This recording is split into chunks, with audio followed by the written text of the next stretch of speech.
Hi, my name is Mike. I am a Northern Pike. I am a resident of the St. Louis River near the Thompson Dam. I am against hydroelectric power because hydroelectric facilities can have a major impact on aquatic ecosystems. Fish like myself are often killed by turbine blades. Last year, while heading upstream, a turbine slashed my right gill. I haven't been the same since. Impounding a free-flowing river also makes it unsuitable for organisms that rely on flowing water. Impoundment often influences the movement and migration of fish like myself. I encourage each and every one of you to consider the environmental impacts of hydroelectric facilities when supporting this supposedly green energy source. The addition of a plant in Aubergine Hollow seems a little too fishy for me. Hello, my name is Jennifer Supermom, but I go by Jen to my friends. I live in Aubergine Hollow near the lovely St. Louis River. I have 4 angelic children. They're all involved in sports. Livy is 12 and has already started practicing with the junior varsity high school lacrosse team.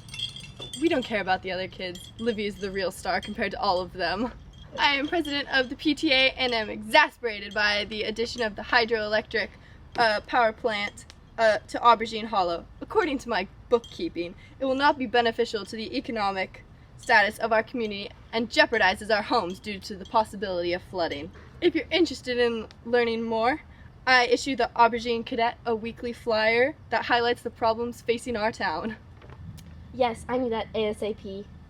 Oh, sorry, didn't see you there. Hello, I'm Margaret Perrywinkle. I'm an investor and owner of the Thompson Hydro Station on the St. Louis River. More importantly, I worked with environmentalists to develop another hydroelectric power plant in Aubergine Hollow. There are 3 different types of hydroelectric power plants: run-of-the-river, water impoundment, and tidal.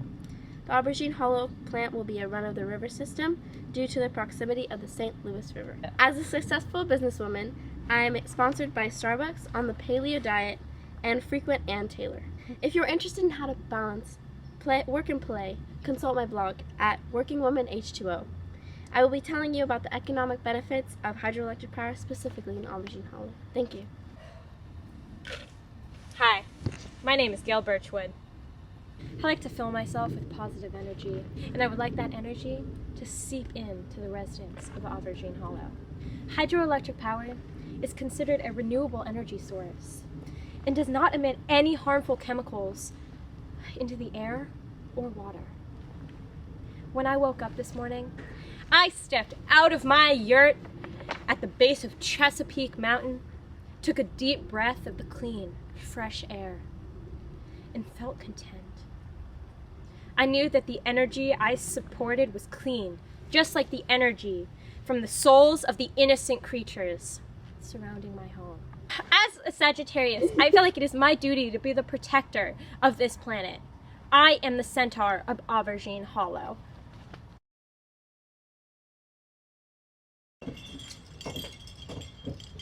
Livy really cleaned up this weekend.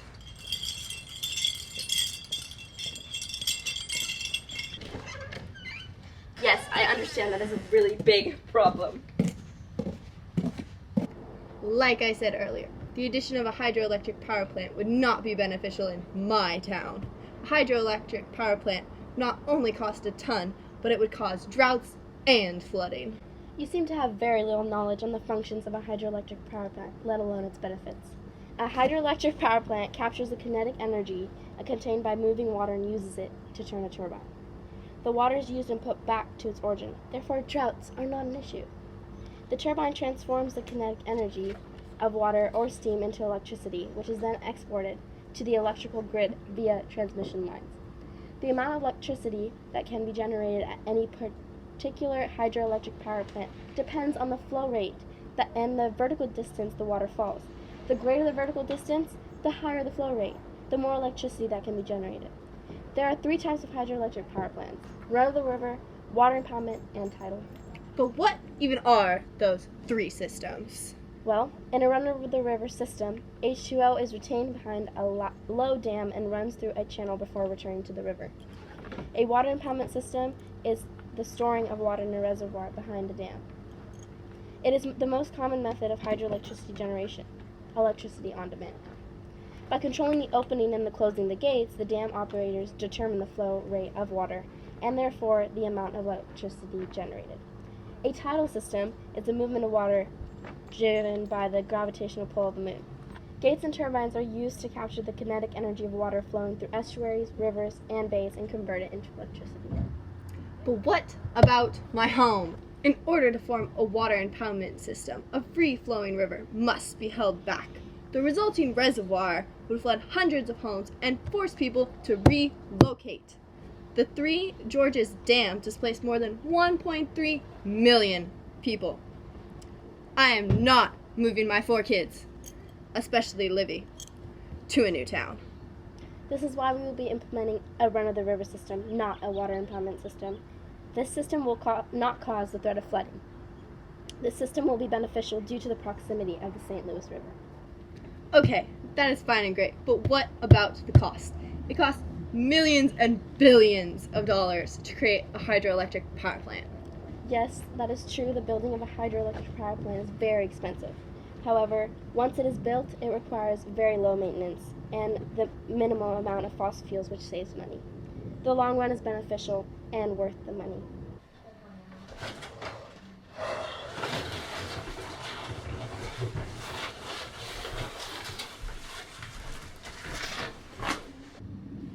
Namaste! I've just been consulting the tree gods. They've been giving me wise words about what to do and what to say. Greenhouse gases are released to the atmosphere during dam construction and after filling the reservoir. Production of cement, a major component of dams, is responsible for approximately 5% of global anthropogenic CO2 emissions to the atmosphere. Once the dam is complete, the impounded water covers forests or grassland. The dead plants and organic materials in the flooded soils decompose anaerobically and release methane, a potent greenhouse gas. Some researchers assert that in tropical regions, the methane released from a hydroelectric water impoundment contributes more to climate warming than a coal-fired plant with about the same generating capacity. While there are some greenhouse gas emissions involved in the development of the hydroelectric power plant, at the end of the day, it is a clean energy source. Hydroelectric power generates electricity without the harmful emissions of fossil fuels. Generating electricity from renewable energy rather than fossil fuels also offers significant public health benefits. The air, water pollution emitted by coal and natural gas plants is linked to breathing problems, neurological damage, heart attacks, and cancer. Replacing fossil fuels with renewable energy has been found to reduce premature mortality and lost workdays, and it reduces overall healthcare costs. While that is true, dams also alter the dynamics of the river ecosystem downstream. In some rivers, sandbars are created during periods of low flow, following periods of flooding. Some plant species, such as cottonwood trees, cannot reproduce in the absence of these sandbars. The life cycles of certain aquatic species, such as salmon, certain trout species, and freshwater clams and mussels, also depend on seasonal variations in water flow. Not to mention the danger posed by the turbine blades. By controlling the water flow, these life cycles are disrupted. Your argument about fish getting injured is irrelevant because we have fish ladders and lifts to help the fish community. These hydroelectric power plants have constructed many fish passage facilities to help these species of fish continue to flourish as they always have. Fish ladders are a way that hydropower facilities mitigate dam impacts and help local wildlife to flourish. These structures are built to allow migrating fish to bypass the dam by swimming up a series of shallow steps and into the waters on the other side of the structures. Fish lifts are another way that it is another one of the several technologies used by the hydropower industry to help local wildlife move through and around dam structures. Despite the addition of these fish ladders, water impoundment has severe effects on river ecosystems. In order to form an impoundment, a free-flowing river must be held back. The resulting reservoir may flood hundreds of thousands of hectares of land or canyons. Impounding a river may also make it unsuitable for organisms that depend on free-flowing water. Large reservoirs of standing water hold more heat and contain less oxygen than do free-flowing rivers, affecting which species can survive in the waters. I understand your concerns about the water impoundment, but humans need a renewable energy source, and this is the perfect thing. It is considered as renewable because it uses Earth's water to produce electricity. The sun shines and the water evaporates from the Earth's surface, forms clouds, and then falls back onto Earth in the form of rain and snow.